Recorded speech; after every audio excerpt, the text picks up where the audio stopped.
8 de noviembre asumimos nosotros, ellos se comprometieron a venir con una fuerte delegación de empresarial de los Estados Unidos a la toma de posesión para hacerle una contraparte con el sector empresarial boliviano. Desde el día 1 y generaremos dentro de las medidas y capacidades que tengamos un primer gran encuentro empresarial que será un retomar a Bolivia en el mundo. En el caso puntual, Rodrigo Paz, presidente electo, Bolivia el 8 de noviembre no le va a faltar hidrocarburos, no le va a faltar diésel, no le va a faltar gasolina. He realizado conversaciones con todos los organismos que van a ser parte de la solución de la crisis económica de Bolivia. Sabemos que la gente quiere dólares para devolver la confianza en el sistema financiero. Sobre todo vamos a modificar los plazos, las tasas, hay muchas facilidades que vamos a utilizar, sabemos cómo hacerlo. Bueno, estas visitas en el panorama internacional de quienes en este momento son candidatos para la presidencia de nuestro país, Jorge Tuto Quiroga, Rodrigo Paz, que han tenido estos viajes al extranjero, sobre todo Estados Unidos, para reunirse con organismos internacionales y además con autoridades de ese país. ¿Qué pasaría con la deuda externa? A ver, le tengo este material y en breve, entrevista.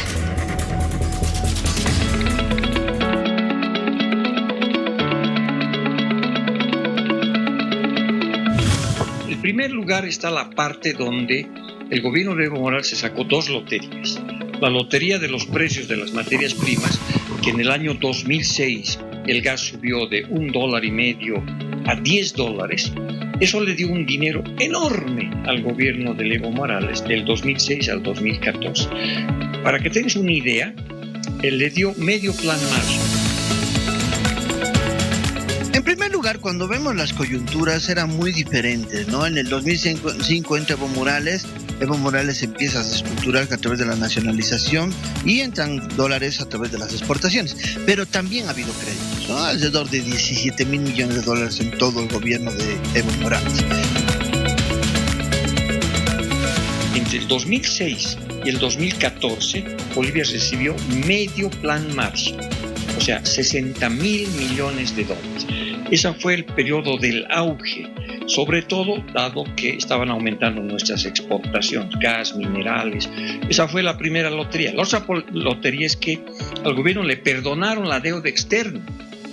Teníamos una deuda externa de alrededor de 50% y eso bajó el 2006-2007 a 17%. En el gobierno de Yanine Áñez también ha habido un flujo de créditos. Siempre hay créditos, o sea, no hay que satanizar el crédito. Si este crédito va para inversión en infraestructura, agua, luz, puentes, carreteras, funciona, porque son los dólares que entran. Y mientras más dólares entran, y tienes una diferencia de que se quedan estos dólares para tu sistema financiero y el otro es de salida. Entonces hay un flujo interesante. Dólares de entrada, menor cantidad de dólares de salida. 2014 caen los precios de los minerales, del gas, y Bolivia sufre un shock externo negativo, y de haber recibido un plan Marshall, medio plan Marshall, comienza a tener serias dificultades.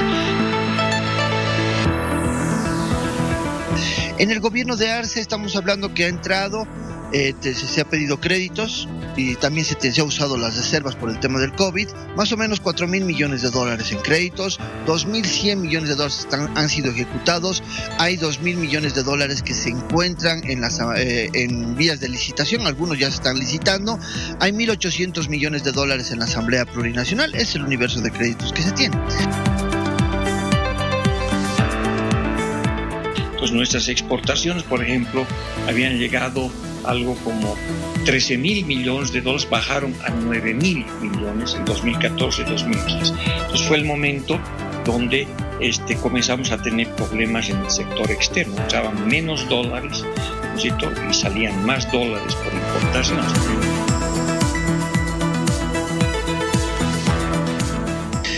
Pero en en Bolivia lo que ha pasado ha sido que el 2023, 2024 y casi todo el 2025, parte hasta agosto, porque recién han aprobado unos créditos, no han entrado créditos. Entonces, ¿eso qué quiere decir? Que los dólares de entrada han sido menores que los dólares de salida.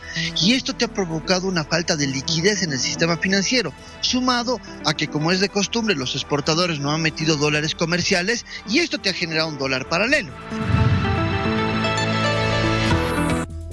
Bueno, parte de las voces de los analistas y especialistas en temas económicos, viendo la situación que estamos atravesando en este momento los bolivianos y lo que pueda suceder. Le quiero dar la bienvenida a Omar Velasco, economista, que nos acompaña en estudio, está con nosotros esta noche. Bienvenido, Omar, gracias. Muy buenas noches, Luciana, un placer estar aquí en el programa. Y Luis Fernando Romero, también Miriam, nos acompaña esta noche, analista económico, que desde Tarija está en conexión ya con nosotros, con Aquí en Vivo. Buenas noches.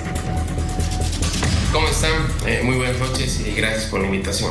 Y por supuesto también estamos con nuestro compañero Tufi Are, que ya se incorpora. ¿Cómo estás, Tufi?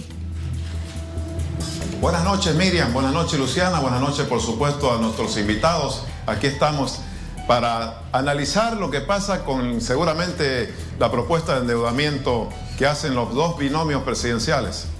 A ver, habría que hablar claramente, ¿no? Tuto sí ha hablado de que se necesita un préstamo.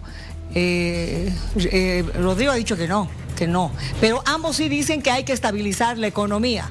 Creo que esa es la idea, estabilizar la economía. Han ido ambos a Estados Unidos. A ver, Omar, ¿cómo has visto tú este viaje de ambos? ¿Qué te llama la atención? Ya hay $1.000 millones garantizados por parte de Jorge Tuto Quiroga, que va a mover la economía, dicho para devolución de dólares, también para poder comprar durante por lo menos unos 3 meses combustible. Bueno, buenas noches, Miriam, también te saludo a ti.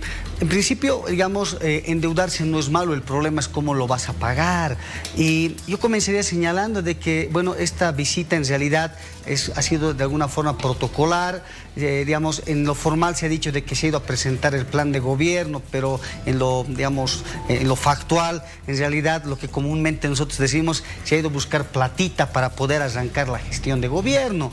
Yo lo que en principio, digamos, tendría de cuidado es que ojalá que no se haya ido a comprometer las promesas de campaña de privatizaciones futuras que podrían estar condicionadas con el endeudamiento externo. Miriam, hay 3 grandes razones de por qué prestarse la economía nacional en este contexto particular. Primero, porque la economía nacional está atravesando una situación de baja liquidez, no solamente en dólares, también en bolivianos, y no solamente es en el sector público, también el sector privado está viéndose afectado. Pero, a ver, en concreto yo creo que el gobierno actual va a dejar una situación económica bastante difícil para el siguiente, créditos pendientes de pago, estoy diciendo de corto plazo, deudas con proveedores, entonces hay la necesidad de tener dinero. La segunda razón tiene que ver con el tema, en realidad, de los ajustes macroeconómicos, porque si tú vas a iniciar políticas, por ejemplo, como la que sugiere Tuto Quiroga, ¿no?, de levantar la subvención de golpe o unificar el tipo de cambio, la pregunta es de dónde va a sacar los dólares para defender la nueva paridad cambiaria. Pero tercero, tiene también que ver con el tema de las promesas de campaña, porque están proponiendo ambas candidaturas reducir impuestos. Y creo que ahí no están siendo conscientes de la magnitud de necesidades fiscales que se va a requerir, porque bajar el IVA del 13 al 10%, eliminar el IT y bajar el impuesto a las utilidades de 25 a 10%, va más o menos demandar $2.500 millones. Esto quiere decir, a los $5.000 millones que ya tenemos hoy de déficit fiscal, habría que sumarle un 50%. Por tanto, hay varias razones de por qué el siguiente gobierno va a necesitar recursos para poder cumplir sus promesas de campaña. Gracias, Omar. Luis Fernando, ¿qué piensas tú sobre esto y los viajes que han realizado los candidatos de manera específica? Por favor, Luis Fernando, para ti la consulta, lo del PDC. Rodrigo Paz Pereira, que manifiesta su equipo que ha acompañado este viaje, se ha buscado reuniones con empresas multinacionales para buscar inversiones para el país. Bueno, creo que ambos candidatos han ido por rumbos diferentes, de cierta manera. A ver, Rodrigo Paz ha afirmado que se ha reunido con el vicepresidente de la Cámara de Comercio de Estados Unidos y también algo interesante, que se ha reunido, de acuerdo a sus palabras, con el subsecretario de Estado de Estados Unidos. y que también ha tenido reuniones, al igual que Tuto Quiroga, con representantes del Fondo Monetario Internacional, del BID y del Banco Mundial. Como decía Omar, son reuniones informales, no oficiales, porque he buscado en las páginas correspondientes y no hay evidencia de las reuniones. No digo que no se hayan llevado a cabo, pero de hecho hay que tomar en cuenta que ellos no son representantes del país, no son parte del Parlamento, ni tampoco son parte del gobierno actual. Las intenciones están ahí bien claras. Tuto Quiroga ha ido a, no sé si a negociar, pero sí a coordinar ya, a buscar financiamiento de manera abierta. Como han indicado, no sé si se ha garantizado, pero dentro de su plan busca traer a la economía boliviana en 3 años 12.000 millones de dólares. Rodrigo Paz, en cambio, dice que no ha ido a buscar financiamiento, sino a exponer su plan de gobierno y a realizar vínculos económicos y comerciales. Lo cierto es de que una economía que está desestabilizada y desequilibrada como la boliviana, que tiene un dragón de 3 cabezas que se debe enfrentar a muy corto plazo, muy bien, entre a gobernar quien sea, es la inflación, la falta de dólares y obviamente el desabastecimiento de carburantes.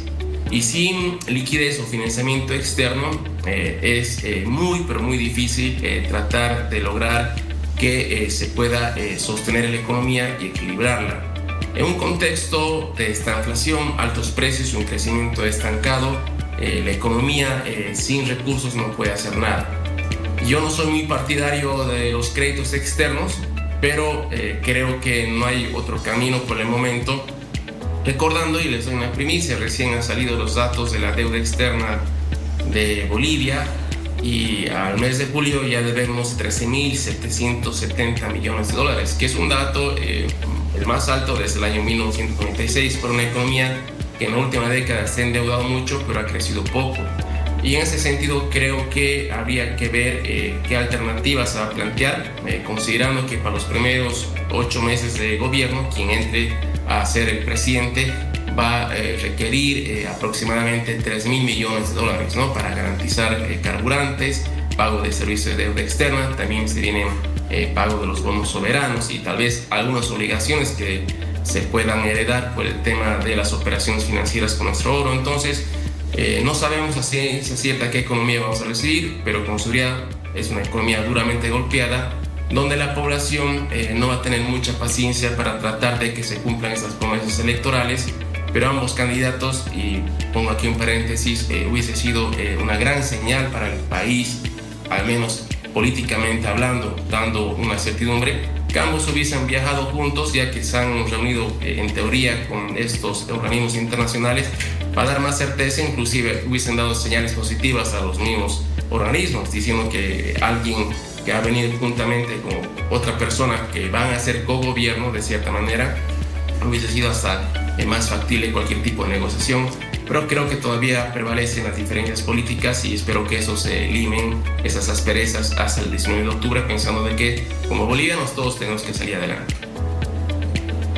Tufi. Bueno, sí, Omar, bueno, es un poco relativo esto de que no fueron con la intención de conseguir préstamos, porque hoy decía Rodrigo Paz en una conferencia de prensa que sí, por ejemplo, ha anunciado un crédito, la intención de contraer un crédito con un organismo multilateral para un proyecto vial en Santa Cruz. En realidad lo que intentó decir Tuto Quiroga es que va a conseguir $1.000 millones de estabilización por el tema de los combustibles, pero tampoco el otro binomio descarta un endeudamiento, a tal punto que hoy decía Gabriel Espinosa en la conferencia de prensa que hay todavía una capacidad de endeudamiento en Bolivia. ¿Es real que hay esta capacidad de endeudamiento? ¿Hasta qué límite se puede optar, diríamos, por la búsqueda de financiamiento? Lo que sí Gabriel Espinosa ha aclarado es que no se va a buscar condonar la deuda externa, a diferencia de Tuto Quiroga, que está planteando negociar la condonación de la deuda. Muy buenas noches, Tufi. Bueno, ambas candidaturas enfrentan 2 restricciones de política. por un lado está el financiamiento, porque la gradualidad de las políticas de ajuste que se van a implementar va a depender de la disponibilidad de recursos externos para poderlas implementar. Y por otro lado, por supuesto, de la resistencia social a las políticas de ajuste. En ese sentido, digamos, yo creo que ambos candidatos están tratando de gestionar, adelantándose al periodo de su mandato, la mayor cantidad de recursos para implementar las políticas. Y tú bien lo has señalado, en realidad, más allá del discurso de la gira, digamos, del plan o de las inversiones, hay una necesidad concreta de divisas para poder abastecer de combustibles y dólares en el corto plazo. Pero en principio yo veo que hay una falsa señal de pensar que con el cambio de gobierno vamos a normalizar, por ejemplo, el abastecimiento de combustibles. Yo lo veo eso de alguna forma bastante difícil, porque hay una situación muy apremiante. Ni levantando la subvención se va a poder garantizar este combustible en el corto plazo. A mí lo que me preocupa es que de alguna forma estas visitas puedan condicionar las políticas económicas de cara a lo que va a ser el próximo gobierno, porque aquí, Tufi, el dólar más caro no es el que no hay en el mercado, es el que condiciona la soberanía de la política económica, es la que propone la venta de nuestros recursos naturales de manera indiscrecionada. Yo creo que son cuestiones que se tienen que poner también en la mesa de discusión a la hora de plantear estas medidas. Por ejemplo, te voy a cerrar el caso de Tuto Quiroga. Tuto Quiroga está planteando, por ejemplo, 2.000 millones de dólares con el Fondo Monetario Internacional, pero cuando uno revisa la página del fondo, lo que el fondo te dice que puede prestar a un país como Bolivia es más o menos 6 veces la cuota que tiene dentro del fondo. Eso equivale más o menos a 2.000 millones de dólares, pero no te lo presta de forma inmediata, te lo presta en un periodo más o menos de 3 años y medio. Lo máximo que va a poder el país recoger de dólares del FMI va a ser alrededor de 600 millones de dólares, y con eso apenas garantizaríamos la importación de combustibles hasta fin del año. Pero además de eso es el costo de la deuda, porque hoy el Fondo Monetario está prestando más o menos a una tasa de interés de 7%. 7% por un monto de 2.000 millones en 3 años equivaldría más o menos al 30% de lo que hoy se está pagando todo el sistema universal de salud. Es decir, es una deuda en principio cara, que se tiene que evaluar la viabilidad y la sostenibilidad financiera luego del crédito. Bien, a ver, yo quiero hacerles una pregunta para ti, mi querido Luis Fernando. A ver, Rodrigo Paz ha dicho de que ha llegado incluso hasta Texas para conversar con estas grandes empresas petroleras y poder, aparte de mantener contactos, ver de garantizar también el combustible en nuestro país. Pero por su lado, Tuto dice que lo primero que va a hacer, ni bien sea gobierno, es cambiar algunas leyes o modificar algunas leyes, como la ley de hidrocarburos, que no está abierta a la inversión privada, ¿no es cierto? ¿Cómo ves tú aquel panorama? Bueno, son intenciones, reitero, de dos candidatos que en ese momento no son gobierno, pero sí lo van a hacer. Y está bien que vayan a buscar financiamiento, porque creo que para salir de la crisis o estabilizar la economía sin dólares no hay salvación, literalmente hablando. Luego otros compromisos comerciales, energéticos, cualquier tipo de medida estratégica que se busque, van a ser, creo que de mediano a largo plazo, porque en todo caso la necesidad de la economía y de la misma población es de que se tenga certeza de que va a haber un abastecimiento regular de carburantes, de que se va a moderar o controlar la inflación, y luego paulatinamente que se den señales de que el dólar no siga subiendo y se vaya achicando esa brecha cambiaria. Pero para eso se necesitan medidas estructurales, recordando que, como que ha pasado la anterior semana en Ecuador, cuando se ha levantado la subvención al diésel, es una lección muy grande de que no es así nomás fácil decir que se va a levantar la subvención o que se va a hacer un reajuste estructural en el gasto público, porque hay pues familias, empresas e inclusive adversarios políticos que no van a permitir que se implementen de manera fácil, ¿no? Uno puede tener el mejor plan económico o a los mejores economistas en tu equipo, pero hacer economía e implementar políticas económicas es muy difícil. Lo que están negociando o viendo creo que son necesidades o demandas de mediano a largo plazo, ¿no? Modificar la ley de hidrocarburos, la ley de inversión, el sistema tributario, y otro es parte de la solución a este problema estructural. Pero reitero que en todo caso se necesita una liquidez segura, ¿no? Y no es tan fácil acceder a los créditos porque tienen ciertas condiciones.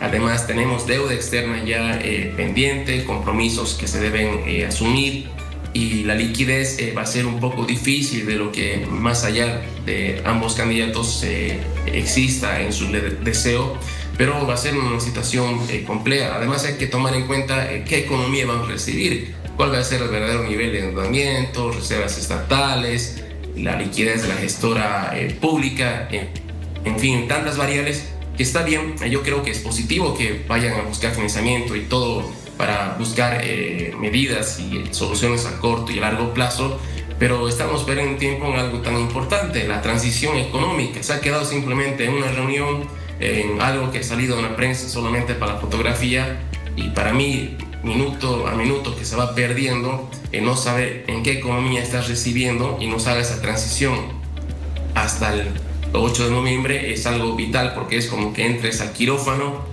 y no sepas en realidad cómo está el enfermo. En ese momento te van a dar los estudios, y eso es mucho más difícil y traumático para poder asumir. Estamos tratando de adelantar el futuro, está bien, pero no nos olvidemos que tenemos un presente y un pasado que vamos a recibir de 20 años de socialismo que va a ser muy complicado. ¿Qué piensas tú de todo esto, Omar? ¿Será fácil, al margen de cualquier estrategia que se pueda implementar en el país, será fácil salir de la situación económica en la que está Bolivia? Bueno, yo creo, Luciana, que tomar deuda es fácil. En realidad lo que un gobierno hace es tratarle de pasar la factura al siguiente, generando un incremento del endeudamiento. Pero no hay que olvidarnos que la deuda de hoy son los impuestos del mañana, porque en realidad yo veo mucha inconsistencia en las políticas económicas de ambos candidatos, porque ambos están planteando reducir el déficit fiscal, pero varias de las medidas que están haciendo en realidad apuntan totalmente lo contrario, porque, por ejemplo, cuando se levante el tipo de cambio, cuando unifiquen la moneda al precio del paralelo, lo que van a provocar es un encarecimiento del servicio de la deuda, porque los bolivianos pagamos nuestros impuestos en moneda nacional y el Estado recauda en bolivianos para luego pagar el servicio de la deuda, que dicho sea de paso se va a incrementar por efecto de este aumento del endeudamiento. Por otro lado también, digamos, repito, no hay una disminución de impuestos que se está planteando. Esto va a provocar una merma de ingresos que va a implicar mayor financiamiento fiscal. La pregunta es, ¿de dónde van a sacar los candidatos estos recursos? Finalmente están hablando de ajustar la inversión pública. O sea, el propio Fondo Monetario Internacional estima de que un ajuste fiscal de 30% al déficit, de 3% al déficit fiscal, va a implicar una caída del producto de cerca de 1%, es decir, recesión económica. En ese contexto, la recaudación crece, por supuesto, menos. Por tanto, yo veo de que hay, creo que, una suerte de agrandamiento de las promesas de campaña, cuando en realidad la gran factura de esta borrachera electoral la van a pagar los electores, porque después de las elecciones lo que vamos a tener claramente es un ajuste macroeconómico que la deuda no va a poder suavizar. Y en ese sentido yo creo que más bien lo que hay que hacer es que veamos más bien de que el financiamiento externo que se vaya a generar más bien vaya como colchones para proteger principalmente a la gente de menores recursos y no para financiar los ajustes macroeconómicos que normalmente terminan favoreciendo a los sectores económicamente mejor posicionados. Tufi. Cuando anunciaba hoy Rodrigo Paz que existe la decisión o intención, en todo caso, de empresarios de alto nivel de Estados Unidos de venir a Bolivia para la posesión, si en el caso llega él a ser presidente, ¿cuánto de real es este interés o son sobredimensionadas las expectativas? ¿Y cuánto de imprescindible o no se hace restablecer relaciones diplomáticas con Estados Unidos para reforzar también la relación comercial? Bueno, Tufi, creo que cualquier país subdesarrollado debe abrirse al mundo y ser pragmático y dejar la ideología y la política atrás y retomar relaciones bilaterales con Estados Unidos es clave, aunque nosotros no exportemos mucho a ese país, pero dependemos, en ese caso financieramente hablando, de esa economía, de un posible, en ese caso, benefactor, entre comillas, de alguien que nos podría dar recursos, abrir sus puertas para nuestros productos. Y en todo caso, creo que tener relaciones económicas con Estados Unidos nunca está de más. Sin embargo, también hay que recordar que Donald Trump es alguien que tiene una línea muy diferente, obviamente, al socialismo o al comunismo, y verá pues con quién tendrá mayor o menor afinidad, ¿no? Tuto Quiroga es un centro derecha y ha demostrado por mejor relacionamiento a nivel internacional, y Rodrigo Paz está incursionando en este tema, y bueno, si ha conseguido o logrado, aunque bueno, reitero, de ambos no hay una evidencia, fotos, pero se confía en su palabra. Está bien que se busque ese tipo de relacionamiento bilateral y multilateral. Nosotros estamos pasando una crisis de 10 años, sobre todo con un gasto público excesivo que nos ha dado lugar a 11 años consecutivos de déficit fiscal, y va a ser difícil, traumático, y va a tener un costo social tal vez alto en desempleo y pobreza. Y mientras más ayuda, financiamiento, cooperación tengamos del mundo, es algo que no se puede rechazar. En todo caso, el gobierno, más allá de quién sea el próximo presidente, tendrá y seguirá buscando cualquier tipo de alianza estratégica, porque es vital. Bolivia por sí sola, y aplicando las medidas correctas, podría salir de esto en unos 2 años, tal vez, posiblemente. Recordando que inclusive Argentina, que era una economía, al parecer, que estaba yendo por buen camino, se ha desestabilizado, y están buscando recursos de Estados Unidos precisamente para que no se vuelva a disparar el dólar y se devalúe más la moneda. Entonces, ¿qué nos espera a nosotros, que somos una economía mucho más pequeña que la vecina? Y en ese sentido debemos ser bien objetivos y sensatos con las promesas, para no generar falsas expectativas, incertidumbre, o en este caso demandas que luego el mismo gobierno, quien entre, va a tener que responder. Creo que estamos en un momento histórico. Quien entre a ser el nuevo presidente debe ser muy responsable en la administración financiera del país, y para ello creo que es importante dejar el tema político. Espero que exista gobernanza y gobernabilidad, y que las medidas económicas se vayan implementando de acuerdo también a las necesidades, que, reitero, la población en todo caso lo que más va a demandar a corto plazo es el tema de que ya no suban los precios, que existan carburantes, y que la economía dé certidumbre, para que poco a poco también generemos confianza en capitalistas e inversionistas extranjeros. Luis Fernando, gracias. Gracias, Omar. Gracias a ambos por haber estado con nosotros.